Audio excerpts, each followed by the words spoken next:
بسم اللہ الرحمن الرحیم۔ السلام علیکم، میں سمیع ابراہیم اور آپ ہمارا سوشل میڈیا دیکھ رہے ہیں۔ تیزی سے ڈیولپمنٹس ہو رہی ہیں۔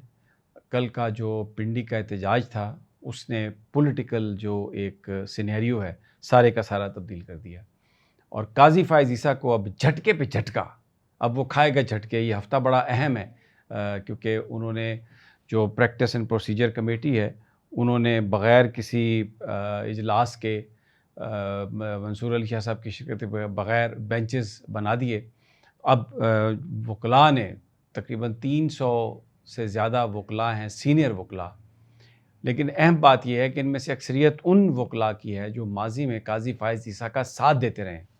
انہوں نے ججز سے یہ کہا ہے اور وکلاء سے یہ کہا ہے کہ آپ اپنے آپ کو یہ جو سارا پریکٹس اینڈ پروسیجر ایکٹ اور اس کے نتیجے میں بننے والی کمیٹی اور پھر یہ جو مقدمات، اپنے آپ کو اس سے علیحدہ کریں، ان میں پیش نہ ہوں، ججز بھی نہ بیٹھیں، کیونکہ یہ پی سی او جو ٹائم ہے اس کو یہ ریمائنڈ کرا رہا ہے اور یہ بالکل آئین اور قانون کے خلاف ہے۔ میں پہلے آپ کو تھوڑا سا اس لیٹر کی تحریر آپ کو بتا دوں اور پھر آگے جا کے کل کیا ہو سکتا ہے وہ بھی بتا دیتا ہوں، اور جو بہت سارے ان سنگ ہیروز ہیں، کس طرح کے پی کے وزیر اعلیٰ کا راستہ صاف کیا گیا، وہ کنٹینر ہٹائے گئے، وہ بھی میں آپ کو اس کی بھی تفصیل دیتا ہوں۔ اعظم سواتی صاحب کا کیا کردار ہے اور ریاض کوہستانی نے کیا کیا، بہت زبردست میں آپ کو وہ چیزیں میں دکھاتا ہوں، بتاتا ہوں۔ تو اب میں آتا ہوں اس کھلے خط پہ۔ اس میں یہ کہا گیا ہے کہ ممکنہ نئی آئینی عدالت کو پی سی او عدالت قرار دیا ہے اور کہا ہے کہ ججز کسی بھی نئی عدالت کا حصہ نہ بنے۔ نئی عدالت کی حیثیت پی سی او کورٹ جیسی ہوگی۔ نئی عدالت کا جج بننے والے پی سی او ججز سے مختلف نہیں ہوں گے۔ مجوزہ ترامیم کا ڈرافٹ رات کی تاریکی میں سامنے آیا۔ نمبر پورے کرنے والے منتخب نمائندے ڈرافٹ سے بھی ناواقف تھے۔ مجوزہ آئینی ترامیم کو ہماری حمایت حاصل نہیں۔ مجوزہ آئینی ترامیم پر ملک میں مؤثر بحث نہیں کرائی گئی۔ صرف یہ کہا جا رہا ہے کہ چارٹر آف ڈیموکریسی میں آئینی عدالت کا ذکر ہے۔ آپ ججز نے آئین کے تحت حلف اٹھا رکھا ہے۔ آپ کے پاس اب موقع ہے کہ اپنا انتخاب کریں۔ کل جب تاریخ لکھی جائے تو اس میں شامل ہوں کہ آپ شریک جرم نہیں تھے۔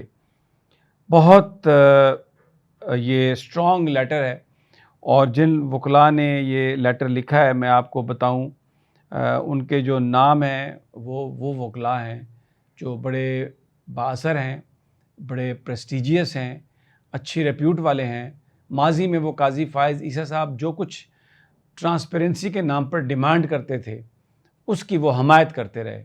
تو اب آپ یہ دیکھ لیں کہ 1 مہینے کے بعد ویڈیو بھی ریلیز ہوئی جو ڈنکن کرسٹیز ڈونٹ پہ جو کچھ ہوا تھا، پھر اس کے ساتھ ہی پچھلے سال کی جو ٹرسٹیز کی اسلامک یونیورسٹی کی آڈیو ہے وہ بھی ریلیز ہوئی، اور اب یہ 300 لوگوں کا یہ وکلاء کا، زیادہ 300 سے سینئر وکلاء کا یہ لیٹر بھی آ گیا۔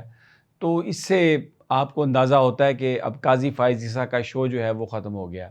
حکومت بھرپور کوشش کر رہی ہے کہ کسی طریقے سے ان کو مسلط رکھے، لیکن لگتا یہ ہے کہ اب ان کو جھٹکے لگنے والے ہیں، اور یہ جو آنے والا ہفتہ ہے اس میں بینچ بھی ٹوٹیں گے، جھٹکے بھی لگیں گے۔ تقریباً 9 بینچز بنائے ہیں پروسیجر اینڈ پریکٹس کمیٹی نے، جس میں خیال یہ ہے کہ کم از کم 6 بینچز جو ہیں وہ ٹوٹیں گے، اس لیے کہ ججز اپنے آپ کو ریکیوز کریں گے۔ کل جو 63A والا بڑا اہم مقدمہ ہے جس میں منیب اختر صاحب کو رکھا گیا کیونکہ وہ آتھر جج تھے جس کے بارے میں ریویو ہے، تو کل وہ اپنے آپ کو ریکیوز کر سکتے ہیں۔ ان کو ریکیوز کرنے کی صورت میں 2 پاسبلٹیز ہیں۔ ایک تو وہ سمپل ریکیوز کریں کہ میں بینچ کا حصہ نہیں بننا چاہتا۔ دوسرا، اگر وہ چیف جسٹس صاحب کو یہ لکھتے ہیں کہ یہ پروسیجر اینڈ پریکٹس کمیٹی جو ہے یہ اس کا اللیگل ایکٹ ہے اور یہ فل کورٹ کے بغیر اس کا فیصلہ نہیں ہو سکتا، اور آپ اس کو فل کورٹ میں معاملے کو لے کے جائیں، ہیئرنگ ہونی چاہیے فل کورٹ، تو قاضی صاحب کے لیے بڑی پرابلم آ جائے گی۔ اس کا مطلب یہ ہے کہ جو باقی بینچز ٹوٹیں گے ان کے ججز بھی یہ چیز لکھیں گے کہ یہ پریکٹس اینڈ پروسیجر کمیٹی کا جو فیصلہ ہے یہ غیر آئینی ہے، غیر قانونی ہے، اور آپ اس کو فل کورٹ ہیئرنگ ضرورت ہے اگر آپ نے اس کو ریکمپوز کرنا ہے۔ تو پھر ایک جو بتایا جاتا ہے ججز کی جو ایک اکثریت ہے 2/3 ججز، کیونکہ 17 ججز ہیں سپریم کورٹ کے، 2 تو ایڈہاک ہیں، وہ فل کورٹ میں نہیں آئیں گے، 17 ججز میں سے جو اکثریت ہے 2/3 وہ جسٹس سید منصور علی شاہ صاحب کے ساتھ ہے.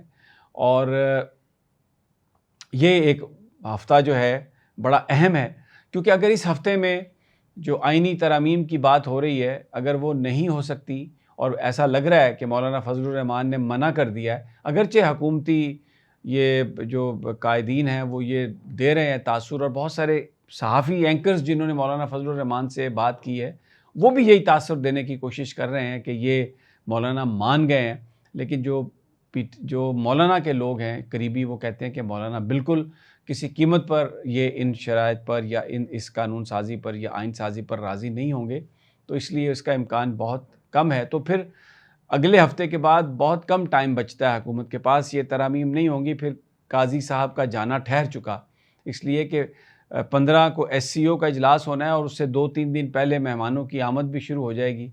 تو اگرچہ نواز شریف صاحب کے باہر جانے کی اطلاعات ہیں، لیکن جب تک وہ یہ اٹیمپٹ نہیں کر لیتے ایک دفعہ، کیونکہ بہرحال ایک MNA ہے نواز شریف اور ایک ووٹ ہے، تو اس وقت ایک ووٹ کے لیے جو وہ حکومت کوشش کر رہی ہے، ان کو وہ چاہیے ووٹ، تو یہ بڑا ایک مشکل مرحلہ شروع ہوگا. دوسرا جو پنڈی میں جو سٹرانگ پروٹیسٹ ہوا ہے، اس سے ججز کو، وکلاء کو، بارز کو بڑی ہمت آئی ہے کہ تحریک انصاف کھل کر آ گئی ہے، اور PTI کا ورکر جو ہے وہ بھی باہر آیا، اور جو اسٹریٹ پاور PTI نے شو کی ہے اس نے یہاں اسلام آباد میں ایک بالکل نیا سینیریو جو ہے وہ کریٹ کر دیا. اور پھر اس کے بعد 2 تاریخ کو میاں والی، فیصل آباد اور ملتان میں احتجاج ہے.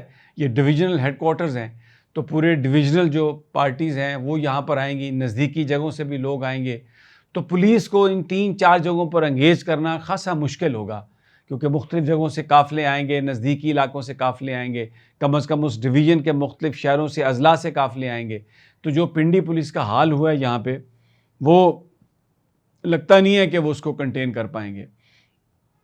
یہ جو اعظم سواتی صاحب باوجود اس کے کہ وہ بڑے بزرگ ہیں، انہوں نے ریاض کوہستانی اور بہت سارے لوگ جس طریقے سے انہوں نے عمر ایوب اور راشد ایوب، انہوں نے جس طریقے سے راستے کلیئر کیے چیف منسٹر کی کانوائے کے آنے سے پہلے، وہ اپنی مثال آپ ہیں.